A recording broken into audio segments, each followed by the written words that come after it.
Okay, welcome, ladies.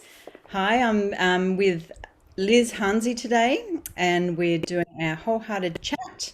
As you know, for the last few weeks, we've had one of the authors come on with me, and we've chatted about what they shared in their chapter, and also just about life in general, sharing their gifts, their talents, and what they offer.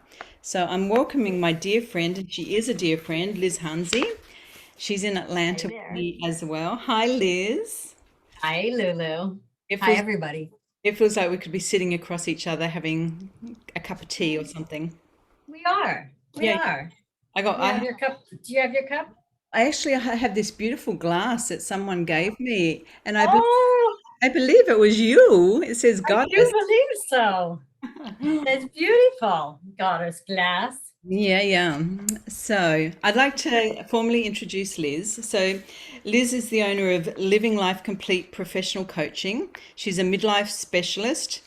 She's also a professional life leadership coach, a teacher, and an author. She's certified in professional co-active coach, a co-practitioner of ICQ, which is a conversational intelligence quotient, and a certified coach by the International Coaching Federation with over 12 years experience. So welcome, Liz, and you've got a lot to share with, especially our age group of women, with the midlife age group. Amen. Yes. Yeah. Yeah.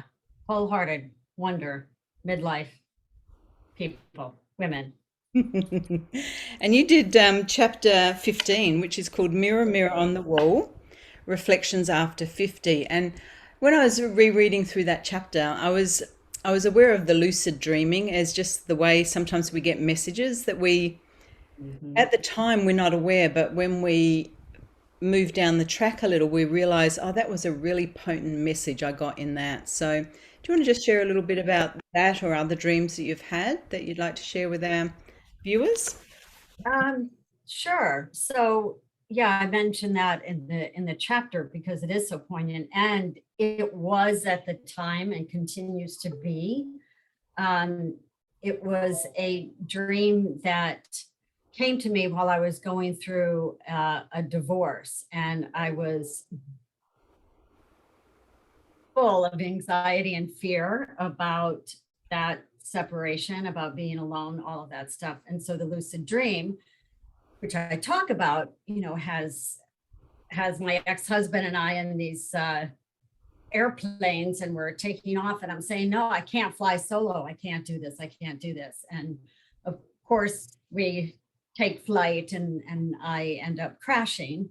And and the lucid dream was when I crashed into the water. um, I couldn't panic. And I told myself in the dream, I had to make peace with this. I had to be okay with crashing and being in dark water and not knowing, and that I wouldn't allow myself to wake up from the dream until I did that. So loving water, I just kind of kicked my feet up and dove under with like really embodied joy. And I was afraid of sharks, and of course in the dream I came face to face with a shark, and I remember distinctly the the wording, I have to become the same as the shark. I have to become one with whatever I'm fearful of, so that we don't notice that there's any difference, that this shark is not going to attack me because I'm a human or something, that we're the same, in essence, the same. And so that dream, then and still today, is just such a powerful, powerful lesson on acceptance, on facing our fears, on actually finding joy in like, okay, I'm diving under. Okay, I have to be, it's almost like I have to be playful. I have to accept almost with joy, with not a surrender, not a resistance type of acceptance, but okay, like, this is it. This is life. This is, this is where it's at. So let me make peace and make fun with it and joy. And then of course in the dream, I allowed myself to wake up. But that's exactly what I speak to in the chapter about any seeming limitations that we have at 50, either physical or financial or, relationships or anything like that, is just the acceptance and finding even the playfulness and the joy in there, if you can, or the playfulness of the kind of the ludicrous it all can be. But yeah, so I love that dream, and I come back to it time and time again. Yeah. It's just the best. So, truly the allowance and the acceptance are, some of the messages that you're talking about there. And, as you know, fear is something that can be with us, for a lot of times in our life. We're never going to be actually outside of fear. Right. We're always Right. working within. How can we work within the fear so that, that acceptance and allowance is, as you said, it's not really like a surrender. It's more like, even like an invitation and a befriending of the all of what is. Right. It's kind of like dancing in the paradox, Yeah. right? It's the essence of yes and, like, yes, this sucks, or yes, and, Yeah. and it's okay, and it's going to be okay. And I am not a Pollyanna, like, person. And that's the truth. If I really distill everything down into, just this moment, it's really whatever the fear is, it truly is okay. Kind of because it has to be. But other than that. And we really just have every moment, we of course can drag our past with us, and we can project our fear into the future, which has not actually happened. But, being present to the moment to moment is, that is actually the recipe for joy, being present in the moment. So I've got some lovely questions to ask you, and let me just bring these up. So my first question is, what is something that makes your body feel vibrant or youthful? That one's easy. Two things come to my mind first. One is really good sleep. And the second is swimming in the nude. I mean, just that complete freedom and weightlessness and unencumbered, just, it's joy, and it's delightful. So those are two, definitely right there at the top. And of course, water's one of your favorite things, so I can understand the swimming in the nude is, you know. I do like water. Yeah, beautiful. Yeah. And I'm aware that we also, as we age, we have a lot of physical things happen with our body. So what's one thing that you think is really good to remind yourself that you are in this aging body, and you don't have to, be specifically like your past self? Is there something you would share with our viewers about that? So if I understand the question, it's, inhabiting this body at 60, and any one of my issues, right? Like how I deal with that, or how I accept Yeah, that. Like, no, what's one thing that supports you around, knowing that your body is aging and we can't ever be back into our past, how we okay. saw our Okay. body or experienced our body, and I know Something that it's supports a me. curveball. I threw that in. I didn't Yeah. actually. Yeah. So the support. So what supports me, Mhm. like when I start to get like freaked out because my finger is bending with arthritis. Um, any type of self-compassion, any type of self-care. Like if I start to get weird about how much my joints ache or something, I make sure to go drink a big glass of water, move my body, or, sometimes I'll do this little practice where I drink water and I visualize kind of healing and purifying my body. That's one of the things that I do to support that. When I feel limited, when I feel like my ankle hurts and it's hard to walk, that's one. And the other one that is really, because I think about it often when I'm walking and my ankle starts to really bother me, is for pain, for physical pain. I say to it that you can stay. And I don't know, there's something really like, oh, okay, ankle, you're hurting because you were crushed and you were in this accident. And well, no wonder. So it's like you can stay, like not resist it. Like the more I like start to limp or get upset because it's hurting, it's like, no, you can stay. I gotcha. And it's really cool. It's really freeing. You can stay. Yeah. We've actually been discussing that a couple of times now, that resistance, we all too often have used that as a way we are in the world, and it's not worked. And so now that we, in this age group, we're turning more towards gentle with self, compassion with self, tenderness with self. It's like, it's actually quite, it actually expands even greater than what we expected it to. Are you finding that as well? Yeah, absolutely. Because resistance, any of that just feels like it contracts, right? And so even the whole aging process or relationships, all of that stuff, if there's a sense of that allowing, or as as we're kind of facing our mortality a little bit. It's like we can't waste our time on resisting what doesn't work. We get to like, well, what does work? you know so it's like, yeah, it opens up so much more expansiveness and possibility. Like life is short, and it's like, dang. Yeah.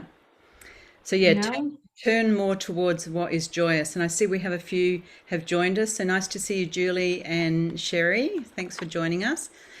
So my next question is, what is one of the most highest spiritual experiences you've had? Well, that's funny. Truth, I think it's that lucid dream, tell you the truth. I've had so many.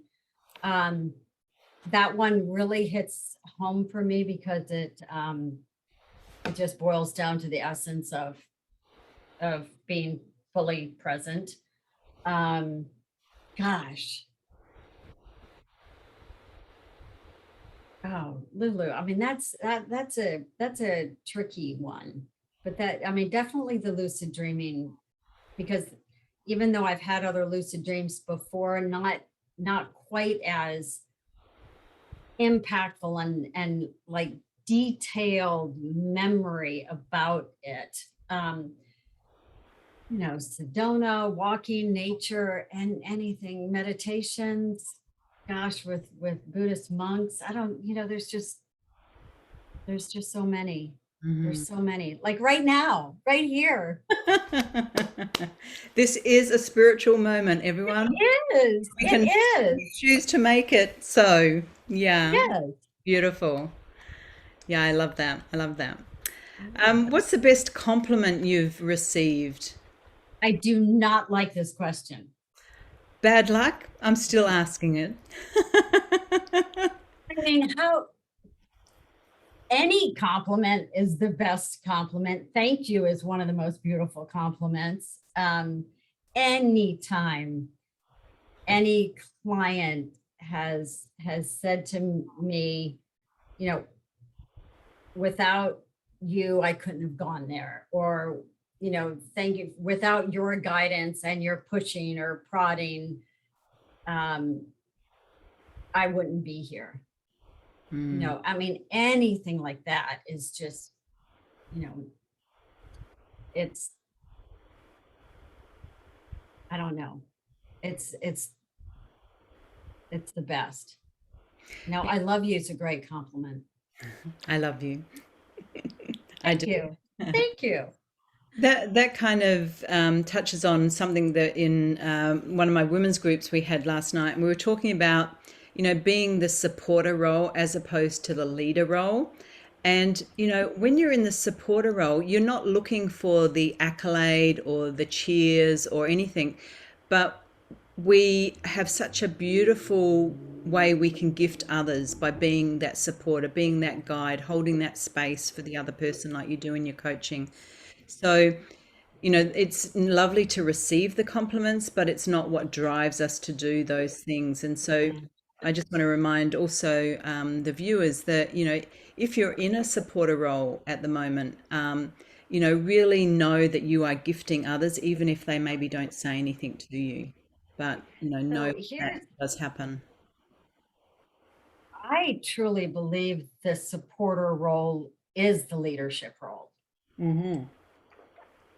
because it's when we empower others and support others, that's leadership. When we raise everyone, help and support others to their, you know, best self. Anyways, yeah, I mean, I would say that that's the leadership. That's true leadership. I like that reframe, because often we think there's a leader and there's all these people supporting the leader, and if we're more kind of side by side, that we are supporting and leading at the same time. Mhm. Yeah, I beautiful. like to call it like interdependence. Like, I don't like the codependency label. I don't, it's, we need each other, and Mm, we each bring these wonderful, unique little perspectives, and we we need each other. We rely on each other. We can't do it alone. And when we support others, and that's we get a lot in return. I mean, I think we've talked about this before, how giving and receiving is so reciprocal, mhm. right? When we give to someone else, oh my God, what we receive is unbelievable.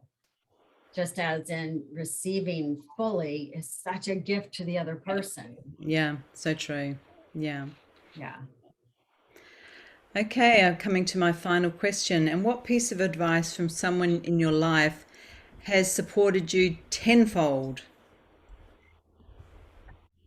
So that's a tricky one. So it's not one particular person, and it's probably been more dead people than alive people. I mean, advice to me has come more through books and philosophers and poetry and whatnot. Some of my favorites are "To Thine Own Self Be True," which I just, there's that sovereignty, that essence, that kind of sense of take care of yourself so that you can be that supporter for others, right? And I mean, there are quotes, there's sayings. To me, that's advice. As well as, let there be peace on earth and let it begin with me. Like, if I if I can't be peace now, how the heck can I think it's going to be out there somewhere? So, I don't know if that's a direct answer. But those are those, golden nuggets of just advice and wisdom, things like that I just Mhm, so wholeheartedly believe in. mhm. Um, And because we both, really enjoy words, we kind of, we've spoken about this before too. We get the essence of the word, and we get, string a few words together, and it, changes the potency. I remember when I was in my teen years, I had this poster on my wall. It's only a little poster. I never had big, pop stars or anything. I just had this little poster and it said, "The point of power is in the present moment." And the Right. more I kind of pondered that, it's like, yeah, that's the only point of power we have. Yep. Um, so Yes. yeah, I can see that advice can come in many different forms. So as you know, we've talked about messages, lucid dreams. We've talked about, you know, people being a gift to us with both their support and their leadership, and also, advice can come in many forms. So I've enjoyed sharing this information with our community here, and I know you'd like to share something with them. So feel free to tell them what you'd like to share, and Liz will drop that also into the live in the comments after, so you can see what she's offering. Thank you, Lulu. So I have a program called the Three Pillars of Reawakening and Flourishing at Midlife and Beyond, right? And there are three pillars in that. And what I have been doing more of lately is giving out these or having these intro sessions to that, almost to the point where I think I'm just going to do these and not even the big program, because this is just holds so much in this little container. So that is what I am gifting. I don't know how, for someone who reaches out to me, is that how you, Yeah, is that how you do it? yeah. So Okay. you're going to put So your it's a email. session, yeah, and I'll put the information in there. It runs about an hour and 15 minutes. And we just kind of hit the main pillars, which is kind of wake up, grow up, and speak up. So I love that. yeah, yeah. So yeah, come and connect with Liz. She's going to put her details, and you can have that session with her around these three pillars of midlife.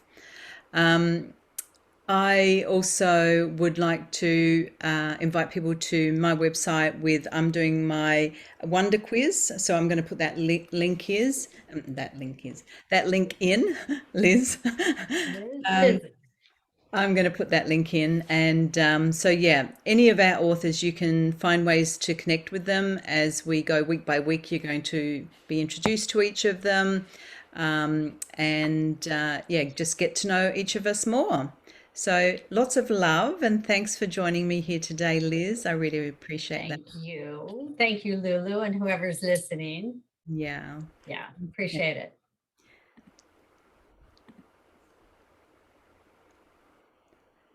Okay.